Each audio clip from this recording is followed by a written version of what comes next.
Hey guys, for this video, ang pag-uusapan natin, itong personal smartphone ko, itong Samsung Galaxy S24 Ultra.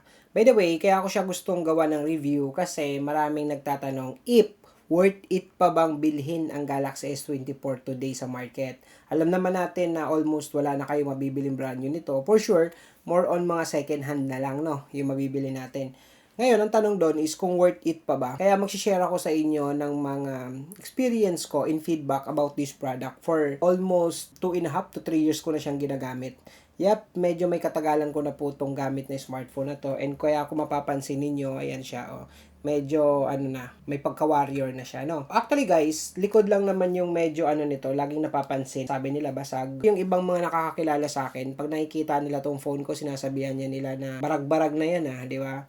But guys, tuwan-tuwa kasi ako dito sa device na to, kaya hindi ko rin talaga siya mapakawalan. Number one is, ito, check muna natin, no? Yung back panel kasi niya ito is, alam naman natin na gawa siya sa glass. Kaya, basically, nung nalaglag ko siya, memplang ako sa motor, and ilang semplang na rin ako sa bisikleta pag naglalaro ako sa bundok. Ayun, ito yung mga napala niya na damage sa likod. Basically, yun lang naman, yung back panel lang naman ng Galaxy S24 Ultra ko, yung may tama. Pero, ang tuwan-tuwa talaga ako dito, guys, is kahit na mabitawan ko siya and madalas ko siyang malaglag and mahigaan, talaga bumibilib ako dito sa Galaxy S24 Ultra ko is yung durability, yung tibay, yung front screen niya. Never akong gumamit ng kahit na anong screen protector. Mapa-tempered glass man yan, mapa-literal na mga kung ano-ano mga nano shield yan or whatsoever man. Never akong gumamit and kilala ako ng mga nakakakilala sa akin na hindi talaga ako naglalagay sa device ng kahit na case, kahit na anong tempered glass. Kasi gusto ko na ma-maximize yung grip and na ma-maximize syempre yung beauty and the design itself ng smartphone.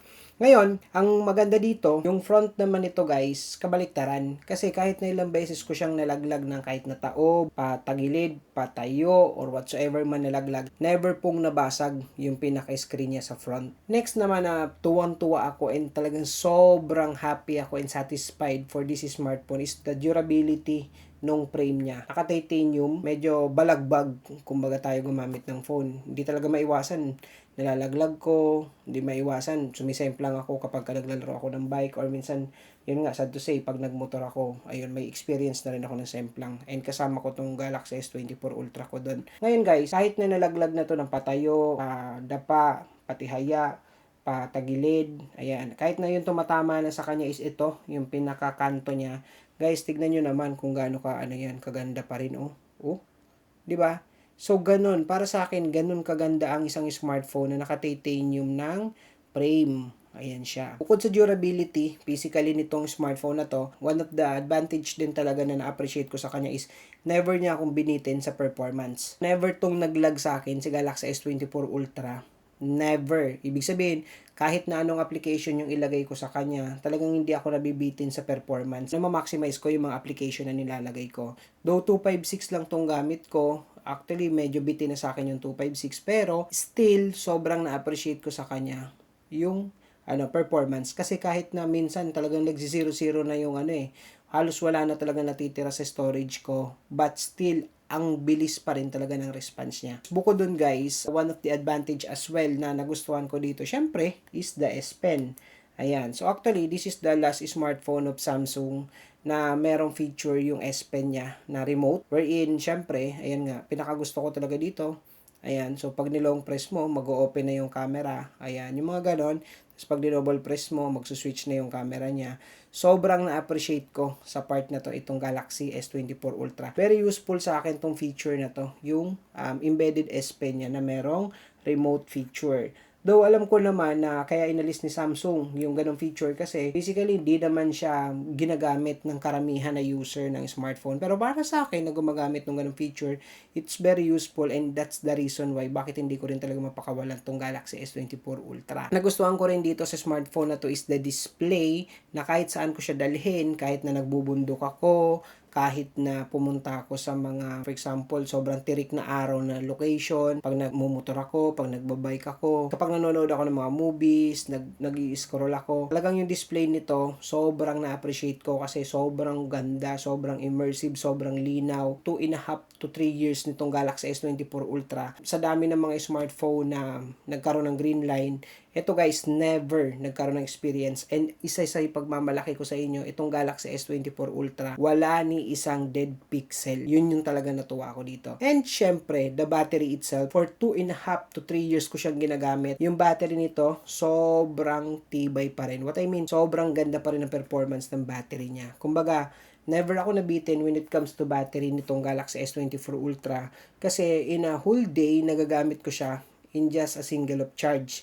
Yep, like for example, umalis ako sa bahay ng 7 a.m. tapos makakabalik ako ng 6 to 7 p.m. Basically, may natitira pa sa Galaxy S24 Ultra ko ng mga nasa 10%, 20%, something like that. Minsan, hindi ko napapatay yung mobile data kasi may wifi naman sa mga pupuntahan ko.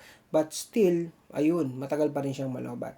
Yun yung maganda dito kay Galaxy S24 Ultra. Siyempre, yung camera nito, sobrang na-appreciate ko pa rin.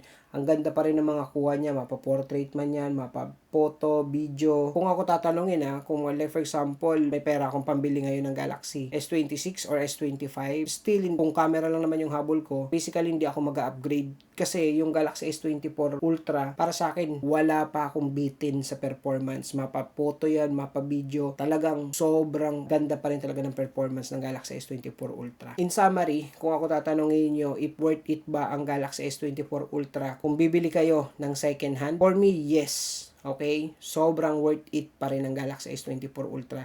Kasi pagbasihan nyo na lang yung mga experience ko dito sa smartphone. At ang tip ko lang sa inyo, kung bibili kayo ng second hand, panoorin nyo yung ginawa kong review dito sa channel ko.